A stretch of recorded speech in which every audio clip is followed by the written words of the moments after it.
Chapter 11. Learning from Adversity.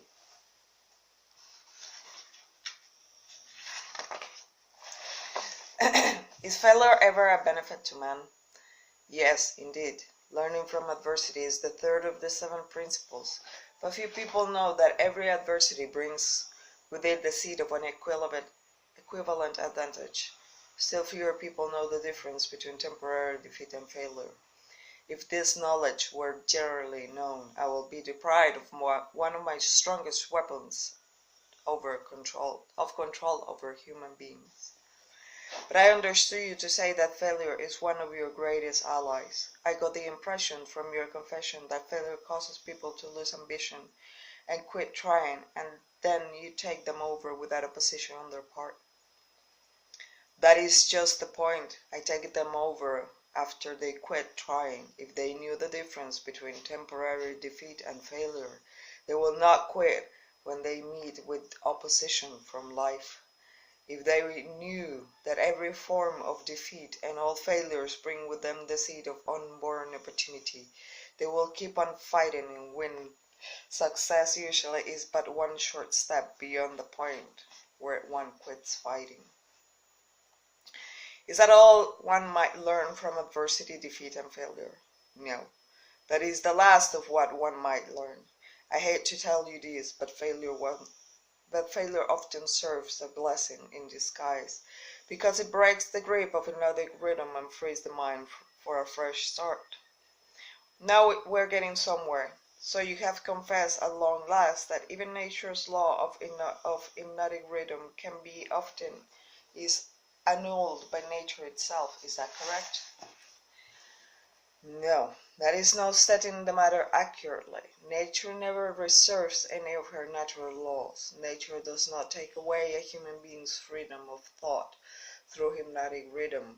The individual gives up his freedom by abuse of this law. If a man jumped from a tree and was killed by the sudden impact of his body with the earth through the law of gravity, would you you wouldn't say nature murdered him, would you? You will say the man neglected to relate himself properly to the law of gravity.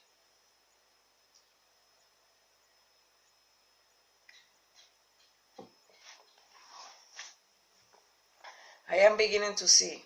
The law of hypnotic rhythm is capable of both negative and positive application.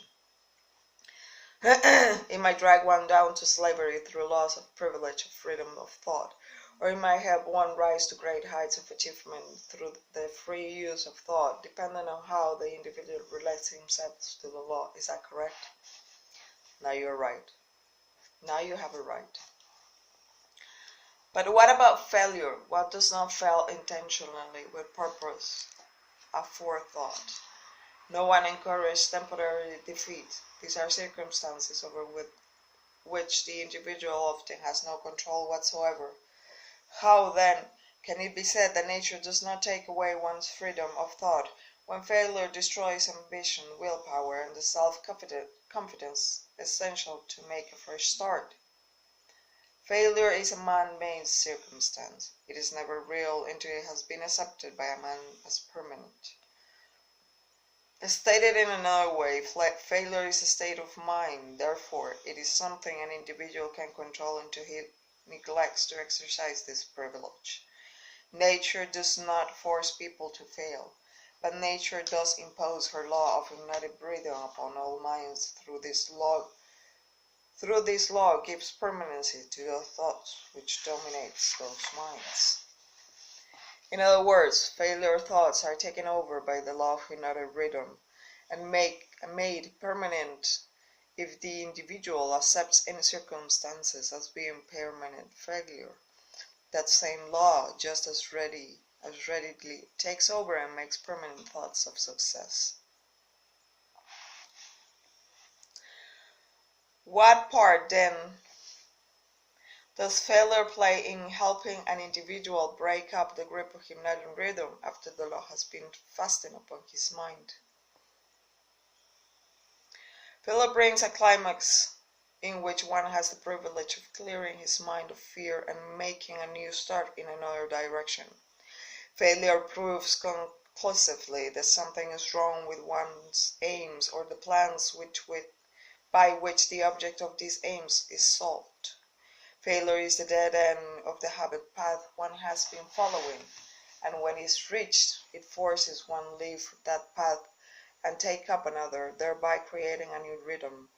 But failure does more than this. It gives an individual an opportunity to test himself, wherein he might learn how much willpower he possesses. Failure also forces people to learn many truths they will never discover without it. Failure often leads an individual to an understanding of the power of self-discipline, without which no one could turn back after having once been the victim of hypnotic rhythm. Study the lives of all people who achieve outstanding success in any calling and observe with profit that their success is usually in exact ratio to their experiences of defeat before succeeding. Failure brings a climax in which one has the privilege of clearing his mind of fear and making a new start in a new direction. Is this all you have to say about the advantages of failure? No. I have barely begun. If you want the real significance of adversity, failure, defeat, and all other experiences which break up the human being's habit and force him to form new habits, watch nature at her work. Nature uses illness to break the physical rhythm of the body when the cells and organs become improperly related. She uses economic depressions to break the rhythm of mass through thought when great numbers of people become improperly related through business, social, and political activities. And she uses failure to break the rhythm of negative thought when an individual becomes improperly related to himself in his own mind. Observe carefully and you will see that everywhere in nature there is always at work a natural law which gives eternal change to all matter, all energy, and to the power of thought. The only permanent thing in the universe is change, eternal, inexorable change, through which every atom of matter and every unit of energy has the opportunity to properly relate itself to all other units of matter and energy. And every human being has the opportunity and the privilege of properly relating himself to all other human beings, no matter how many mistakes he makes, or how many times or in what ways he might be defeated.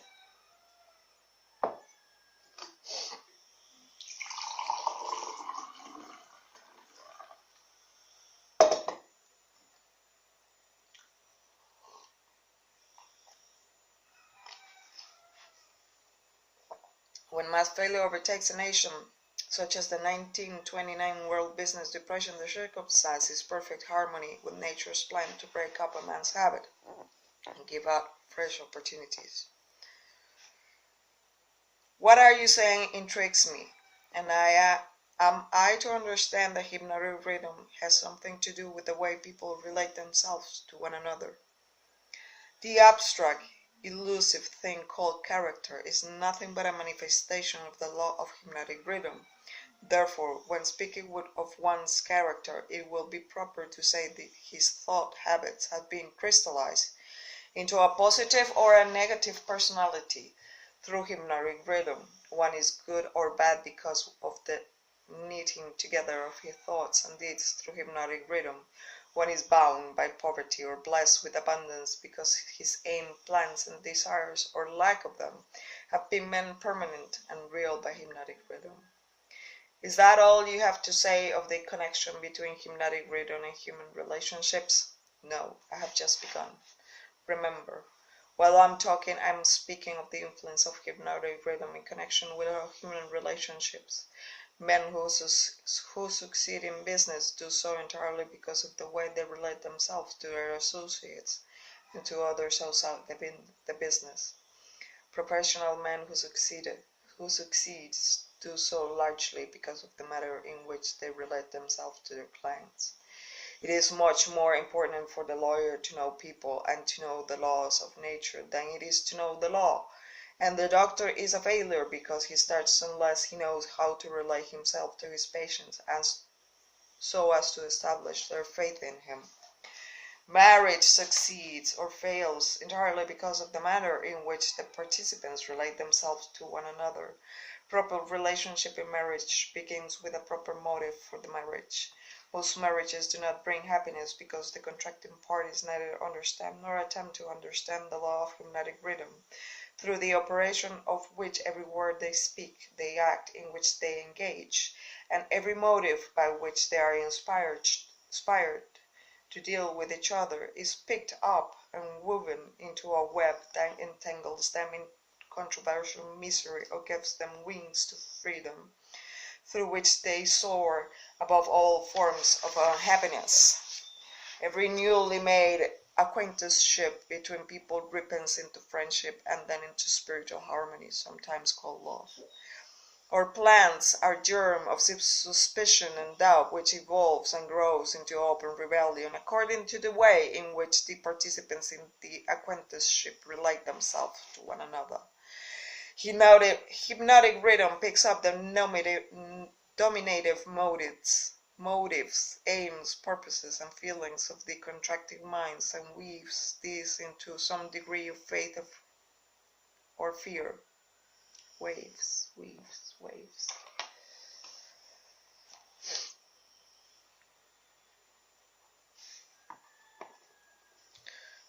Go again. Hypnotic rhythm picks up the dominative motives, aims, purposes, and feelings of the contracting minds and weaves these into some degree of faith, of fear, love, or hatred. After the pattern has taken definite shape, it does with time. It is forced upon the contracting minds and made a part thereof. In this silent way does nature make permanent the dominating factors of every human relationship. In every human relationship, the evil motives and the evil deeds of the contracted individuals are coordinated and consolidated into definite form and subtlety, woven into all important human trait known as character. In the same manner, the motives and the deeds of good are consolidated and forced upon the individual. You see, therefore, it is only one's deeds, but also one's thoughts, which determine the nature of all human relationships. You are leading into pretty deep water. Let's keep near the shore where I can follow you without fear in getting beyond a safe depth. Go ahead and tell me how this subject of human relationships actually works in the current affairs of a problem fields in the current affairs of a problem-filled world such as we have today.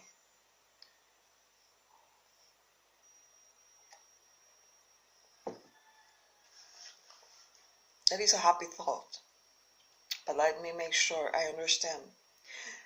But let me make sure you understand the principles I'm telling you before I try to show you how to apply them in the affairs of life.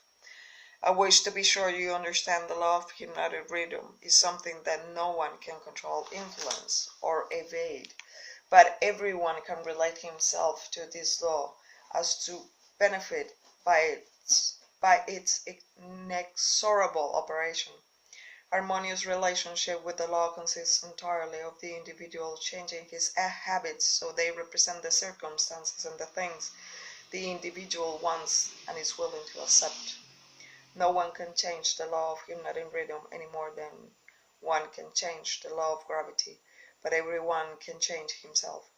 Remember, therefore, in all discussion of this subject, that all human relationships are made and maintained by the habits of the individuals related.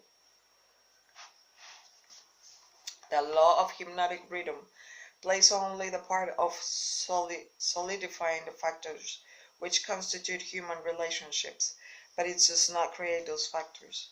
Before we go further with the discussion of human relationships, I want you to get a clear understanding of the subconscious mind.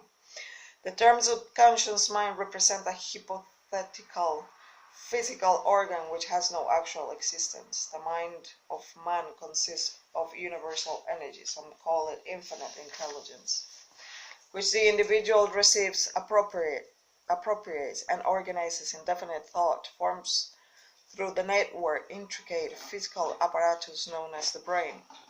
These thought forms are replicas of various stimuli which reach the brain through the 5 commonly known physical senses and the 6th sense, which is not so well known. When any form of stimuli reaches the brain and takes the definite shape of thought, it is classified and stored away in a group of brain cells known as memory group. All thoughts of similar nature are stored together so that the bringing forth of one leads to easy all thoughts of a similar nature are stored together so that the bringing forth of one leads to easy contact with all its associates. The system is very similar to the modern office filing cabinet and is operated on a similar matter. The thought impressions with which one mixes the greatest amount of emotion or feeling are the dominating factors of the brain because they are always near the surface, at the top of the feeling system, so to speak, where they spring into action voluntarily the moment an individual neglects to exercise self-discipline. These emotion-laden thoughts are so powerful they often cause an individual to rush into action and indulge in deeds which have not been submitted to or approved by his reasoning faculty. These emotional outbursts usually destroy harmony in all human relationships. The brain often brings together combinations of emotional feelings so powerful they completely set aside the control of the reasoning faculty. On all such occasions, human relationships are apt to be lacking in harmony. Through the operation of the 6th sense, the brain of a human being might contact the feeling cabinet of the other brains and inspect at will whatever thought impressions are on the file there. The condition under which one person may contact and inspect the feeling cabinet of another person's brain is generally known as harmony. But you may better understand what is meant as if I say brains attuned to the same rate of thought vibration can easily and quickly exercise the privilege of entering and inspecting each other's feeling cabinets of thoughts. In addition to receiving organized thoughts from the feeling cabinets of other brains through the 6th sense, one can, through this same physical organ, contact and receive information from the universal storehouse known as the infinite intelligence.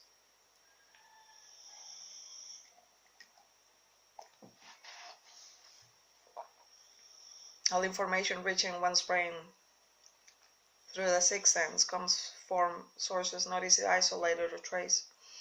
Therefore, this sort of information is generally believed to come from one's subconscious mind. The 6th sense is the organ of the brain through which one receives all information, all knowledge, all thought impression which do not come through one or more of the 5 physical senses. Now that you understand how the mind operates, you will more easily understand how and why people come to grief through improper human relationships. You will also understand how human relationship might be made to yield riches in their highest forms, riches in material, mental, and spiritual states. Moreover, you will understand there can be happiness except through understanding and application of the right principles of human relationships. You will understand too that no individual is an entity unto himself, that completeness of mind can be attained only by harmony of purpose. Indeed, between 2 or more minds, you will understand why every human being should, of his own choice, become his brother's keeper in fact as well as in theory. What you say might be true, but I still insist that you have me beyond safe depths of thought. Let us get back nearer to the shore, where I can wade in familiar water. We shall go out into the deeper water after we learn to swim well. We started out to discuss the subject of how to profit by adversity, but it seems that we have drifted somewhat afield from that subject. We have detoured, but we have not drifted. The devil never drifts. The detour was necessary in order that you might be prepared to understand the most important part of this entire interview. We are now ready to get back to the discussion of the subject of adversity, inasmuch As most adversities grow out of improper relationship between people, it seems important to understand how people might become properly related. Naturally, the question arises as to what is a proper relationship between people. The answer is that proper relationship is one that brings all connected with it or affected by it some form of benefit. Naturally, the question arises as what is the proper relationship between people? The answer is that the proper relationship is one that brings to all connected with it or affected by it some form of benefit. If it doesn't bring any benefit, it should go. The proper relationship is one that brings all connected with it or affected by it in some form of benefit.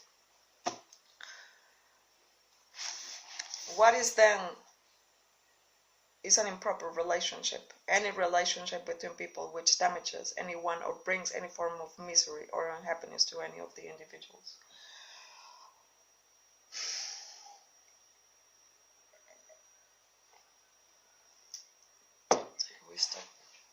That leaves you only with your dogs. Isn't it? How can improper relationships be corrected? By change of mind of the person causing the improper relationship, or by changing the persons to the relationship. Some minds harmonize naturally while others just as naturally clash. Successful human relationship to endure as such must be formed of minds that naturally harmonize, quite aside from the question of having common interest as a means of bringing them into harmony. When you speak of business leaders who succeed because they know how to pick men, you might more correctly say they succeeded because they know how to associate minds which harmonize naturally. Knowing how to pick people successfully for any definite purpose in life is based upon ability to recognize the type of people whose minds naturally harmonize. Stay focused on adversity, if you will. If there are possible benefits to be found through adversity, name some of them. It changes now. Adversity relieves people from vanity and egotism. True. It discourages selfishness by providing that no one can succeed with the decooperation of others too. Adversity forces an individual to test his mental, physical, and spiritual strength. It thus brings him face to face with his weakness and gives him the opportunity to bridge them. Adversity forces one to seek ways and means to definite ends by meditation and introspective thought. This often leads to the discovery and use of the sixth sense, through which one might communicate with infinite intelligence. Adversity forces one to recognize the need for intelligence, not available except for sources outside one's mind. Adversity breaks all habits of thought and gives one the Adversity breaks all habits of thought and gives one an opportunity to form new habits. Therefore, I might serve to break the hold of hypnotic rhythm and change its operation from negative to positive ends.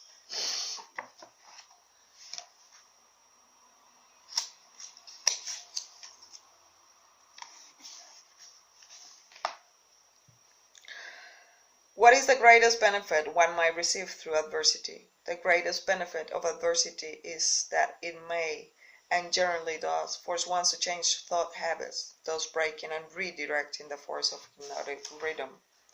In other words, failure always is a blessing when it forces one to acquire knowledge or to build habits that lead to the achievement of one major purpose in life.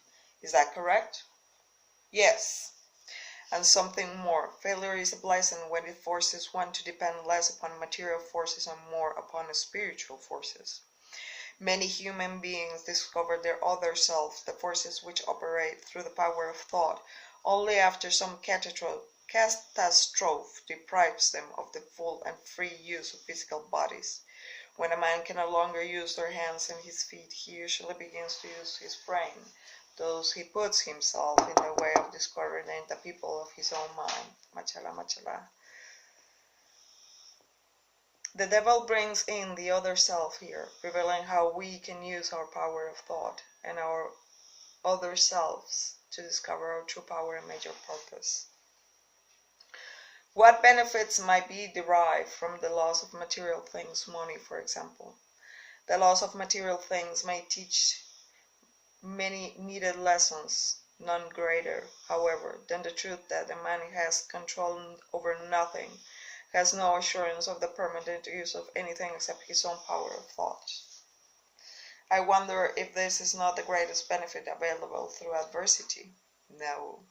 The greatest potential benefit of any circumstance which causes one to make a fresh start is that it provides an opportunity to break the grip of hypnotic rhythm and set up a new set of thought habits. New habits offer the only way out for people who fail. Those people who escape from the negative to the positive operation of the law of hypnotic rhythm do so only because of some form of adversity which forces them to change their thought habits. Isn't adversity apt to break one's self-reliance and cause one to give up hope?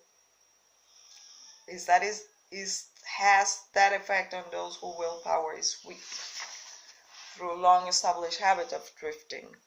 It has the opposite effect on those who have not been weakened through drifting. The non-drifter meets with temporary defeat and failure. But his reaction to all forms of adversity is positive. He fights instead of giving up and usually wins. Life gives no more immunity against adversity, but life gives to everyone the power of positive thought, which is sufficient to master all circumstances of adversity and convert them into benefits. The individual is left with the privilege of using or neglecting to use his prerogative right to think his way through all adversities. Every individual is forced either to use his thought power of the attainment of definite positive ends, or by neglect or design use this power for the attainment of negative ends. There can be no compromise, no refusal to use the mind. The law of hypnotic rhythm forces every individual to give some degree of use, either negative or positive, to this mind, but it does not influence the individual as to which use he will make of his mind.